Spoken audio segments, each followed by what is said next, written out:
The third anniversary of the BP oil spill has not slipped by unnoticed. Two Gulf Coast states, Florida and Mississippi, have filed lawsuits against the oil giant. And Alabama is involved in the trial currently underway in New Orleans. Dauphin Island is one area of the state that's still in recovery from the disaster.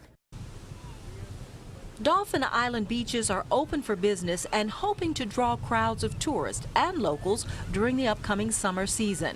But on this day 3 years ago, Dauphin Island found itself on the front line of the BP oil spill.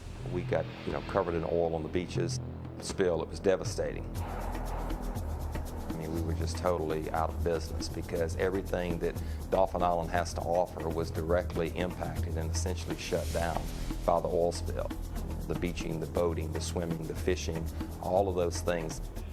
Dauphin Island Mayor Jeff Collier is on the Restore Act committee working to get recovery funds from BP. We're recovering, as most of the other areas along the coast are, but we're not there yet. One challenge the island faces is obtaining reliable data on the long-term impact of the oil spill.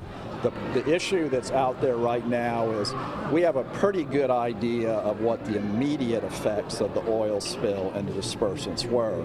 And it really depends on which habitat you're talking about and which species you are talking about when trying to interpret those effects. The problem we have now is there is no monitoring to speak of out where the oil was. And because of that, we can't say one way or another what the long-term effects of the Deepwater Horizon accident is or will be. Marine scientist John Valentine says the state was forced to stop the monitoring that started right after the spill. Well, the money just ran out. It's not hard. The BP put a lot of money into the initial surveys.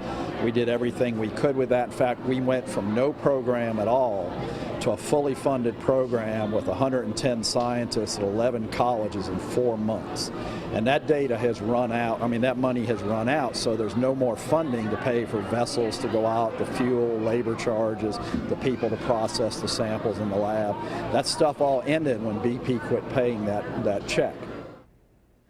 While Alabama and the other states wait for the outcome of their pending lawsuits, Mayor Jeff Collier says he is still optimistic about Dauphin Island's future. He predicts this will be a good year for the island.